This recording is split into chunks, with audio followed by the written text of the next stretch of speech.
Welcome to SciSage, where everything is simple.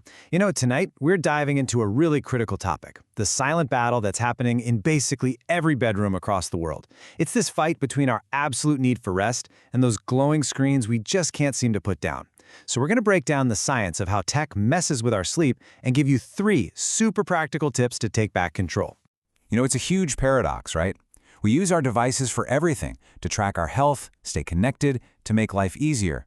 But what if that very same tech is secretly undermining one of the most vital parts of our health? The big question is, just how bad is the problem? Well, a recent study put a number on it that's kind of shocking. Nearly 30% of university students reported having poor sleep quality. Let that sink in. Almost 1 out of every 3 young, otherwise healthy people are already struggling to get good rest. So this isn't just a small problem, it's a huge red flag that our modern habits are throwing our biology completely out of whack. Okay, so before we can fix the problem, we really need to understand the why behind it. Let's get into the science of what's actually happening inside our brains when we're scrolling through our feeds late at night.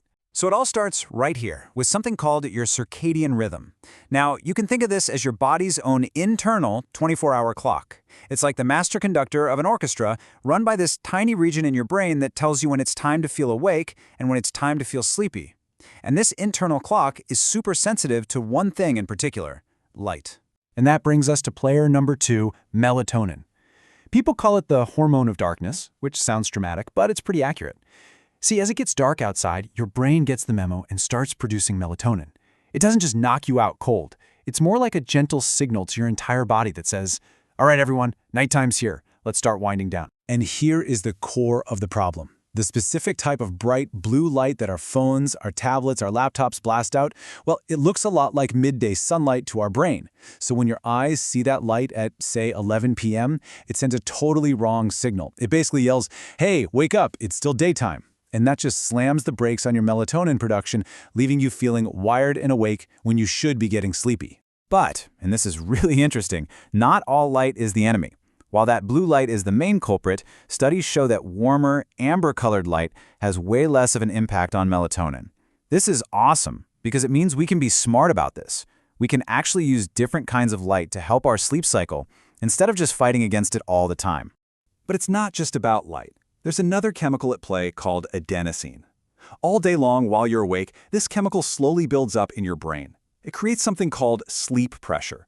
That feeling of getting more and more tired as the day goes on. You know how caffeine works? It blocks adenosine. Well, the constant stimulation from our devices, the notifications, the videos, the articles, it does something similar. It keeps our brains so engaged that it can actually override those natural sleepy signals. Okay, now that we've got the science down, let's get into the good stuff, the solutions. And our very first tip is all about becoming the master of your environment and turning your bedroom into a true sleep sanctuary.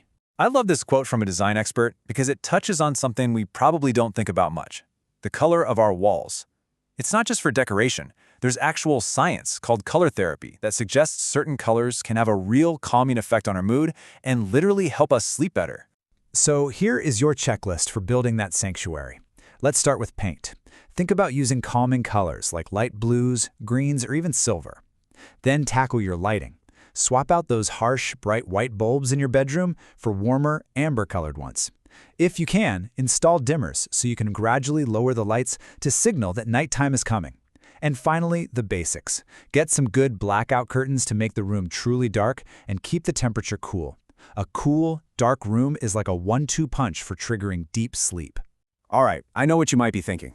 Didn't you just spend 5 minutes telling me how bad tech is? And, well, yes. But the answer isn't to just throw your phone in a river. Our second tip is all about using technology intelligently, because it can actually be a huge help for your sleep, if you know how to use it right. But first, a quick reality check on those sleep trackers so many of us wear. When you compare them to the gold standard clinical sleep studies, you see their limits. They're pretty good at guessing how long you were in bed, but they often overestimate your actual sleep time. And when it comes to pinpointing how much deep, restorative sleep you got, yeah, they're not so great at that. So, what's the takeaway here? It means you shouldn't treat your watch like it's a medical device. Don't stress if it says you only got 20 minutes of deep sleep. Instead, think of it as a helpful coach. Its real value isn't in giving you perfect, second-by-second data. It's about helping you see the big picture, notice trends, and build better, more consistent habits. And this is how you can make tech your ally. You can use apps that track your overall sleep debt, how much sleep you've missed over time. You can use your phone to set a simple reminder that says, hey, it's time to start winding down. You can use it to reinforce a consistent sleep schedule, and you can use amazing apps like Calm to guide you through meditations or relaxation exercises that are proven to help you fall asleep. This all leaves us to our final and maybe the most powerful tip of all, creating something we'll call a digital sunset. This isn't just one thing you do. It's about building a deliberate, consistent routine that helps you transition your mind and your body from that busy on state of the day to the quiet off state you need for sleep. The psychology behind this is so simple, but it is incredibly powerful. Just think about it. A real sunset signals the end of the day, right? Well, a pre-sleep routine does the same thing for your brain. When you do the same calming things every single night, you create this powerful mental trigger that tells your entire system, okay, sleep is coming. So what does a digital sunset look like? It's really just a simple 3-step routine. Step 1, create a screen-free buffer zone. That means putting all, and I mean all, screens away at least 30, maybe even 60 minutes before you plan to be asleep. Step 2, while you do that, dim the lights around your house. Give that melatonin a chance to get going. And step 3, fill that screen-free time with something genuinely relaxing. Maybe some light stretching, read an actual physical book, or listen to some calming music. So there you go. 3 powerful ways to take your sleep back from your screens. Master your environment, use your tech as a tool, not a distraction, and create your own digital sunset. The only question left is, what's one small change you're going to make to your routine tonight?